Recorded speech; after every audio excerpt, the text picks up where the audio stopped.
Hey everybody, Kyle Sasser here, and it's everybody's favorite time of the month. That's right, real estate market statistics time. These real estate market statistics are for Pinellas County for August 2026. So, calling these the August 2026 numbers, but the numbers are actually from July. And the reason we do that is because a month is really the most reliable block of time that we can gain any useful information from when it comes to real estate. A day is way too short, and a week is also way too short. There's too much variation week to week with holidays, weather, stuff like that. But a month is a pretty good bellwether. We also don't compare month to month, so we're not comparing July to June, and that's because the calendar year has a natural ebb and flow. So spring and summer times tends to be the most active time periods. Wintertime tends to be less activity. So comparing month to month, you're always going to have that variation. So we are comparing July 2026 to July 2025 while keeping an eye on the rest of the year just to make sure that nothing's getting too out of whack. Now, if you remember back to your mathematics classes, you might remember median and averages. So average, everyone kind of remembers that. You take, let's say 10 houses, you add up the price that they sold for, you divide it by 10, and that gives you the average sales price. Median sales price is a little different though. So what that is let's say that you have 130 homes that have sold. The median is the price at which there is a equal number of higher and lower priced homes. So median is more of the true, quote unquote, price of the market.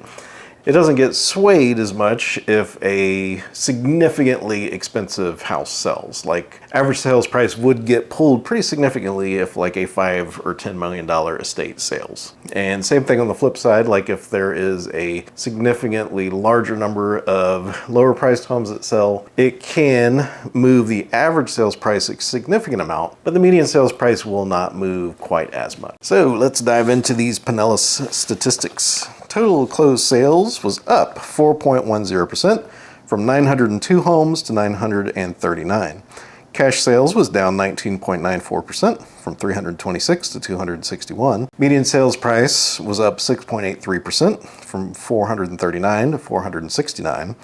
And average sales price was also up 6.56% from 579,631 to 617,633. Median percent of original list price was up 1.95% from 92.2 to 94% of the original list price. And median time to contract dropped 30.95% from 42 days to 29 days. Total number of new listings was down 5.79% from 1,175 to 1,107, while active inventory was down to 22.97% from 3,814 to 2,938. Foreclosures and short sales. Foreclosures were up 1,200%. That sounds crazy. It went from 1 to 13. And short sales were down 33.3% from 3 to 2. Now, the thing with real estate stats is all that 1,200% increase sounds catastrophic. 13 is not enough foreclosures to have any sort of meaningful impact on the market, period. Now, there are a number of lispendus things that do not show up. You know, this foreclosure number, this is literally things that are listed for sale as a bank-owned property. So there's a whole lot of steps things have to go through to get to that point. It's definitely something I'll be keeping an eye on, but there was 13 foreclosure sales in like 2020. So it's not catastrophic by any stretch of the imagination. And whenever we look back to, Great Recession numbers, there would be dozens upon dozens of bank-owned sales, like well over 100. Now, I do like to go over the different price points because, $1 million house sells a little bit different time frame than a $300,000 or $400,000 house. That is mostly a function of the buyer pool. There's just more people that can buy the $300,000 house than a $1 million house. I'm also not going to read every one of these to you because it gets a little monotonous. So 150 to 200,000 was down 62.5%, total of 9. What I read that is that is a decent amount of flood damaged homes were available last year that are no longer available. 250 to 300,000 was down 14.08% to 61. 300 to 400,000 was down 6.53% to 229 sales. 400 to 600 held pretty well. It was only down 1.41% to 279. The noteworthiest part of this is 600 to a million was up 38.85% to 218. Now, we're not making news 600 to 1 million houses. So what that looks like to me is the market returning more to normal, because last year, a lot of 600 to 1 million stuff that was close to the waterfront was damaged in Helene.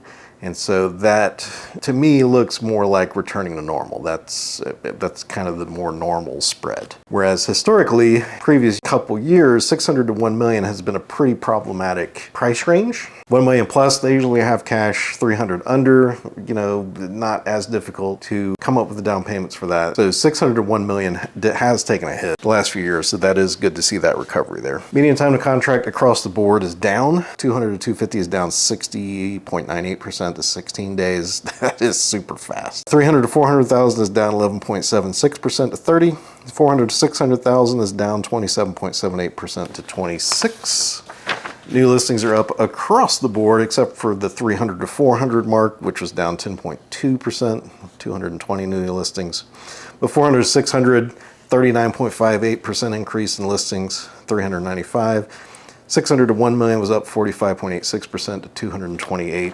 And the crazy thing is inventory, despite a surge in new listings, inventory is also down compared to last year. So 300 to 400,000, there's 28.74% fewer homes for sale. 400 to 600 declined 19.07% to 883. 600 to 1 million declined 27% to 649.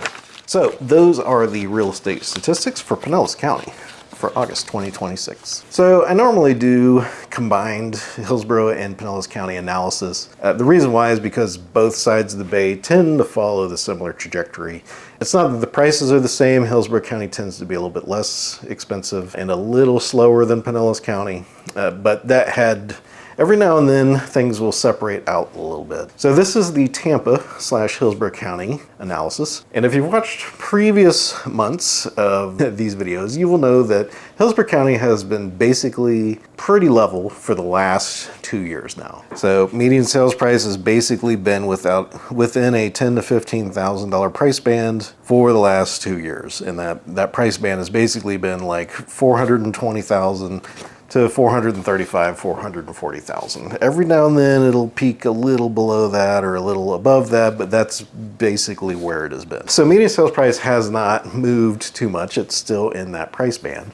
But the interesting thing is the number of new listings is up, the number of sales are up, but total active inventory is down. So that tells us that there's enough demand and not enough new listings that we actually have shrinking inventory. It's not quite to the point where that will have a meaningful impact on the market. It will be interesting to see what happens as we get into the fall. Things normally slow down in the fall and winter time. Despite popular opinion, it's not a cliff. You don't say, oh, school's in session, and then the real estate market just immediately, crashes and burns, never to be revived until Easter. So it's more of a slow decline through the fall and the winter time. But the thing that we watch is the balance, right? So it's basically real estate comes down to 3 metrics. How many houses are we selling? How many houses did we have? How many new listings went up for the market? And depending on what happens with those three numbers, it helps us gauge what's going to happen in the future. Overall, declining inventory eventually could lead to significant price increases. It would have to be sustained for a considerable amount of time. And that also is backed up by the fact that time to contract has shortened. It's not anywhere close to the point where, we're going to be having like 30 offers on a house again or anything like that. We have a long time to go on that. But it is interesting because it is a bit of a shift. Now, Pinellas County, if you go to the Pinellas County video and take a look at that, it's drastic, the difference that has happened in the last year. Much of that is going to be, which I had pointed out on previous months' videos and previous years' videos over there, which is those flood damaged, those storm damaged houses are going to, show up in the market, and they're going to appear to keep the stats depressed. And then what will happen is after a couple years, the market will return to normal.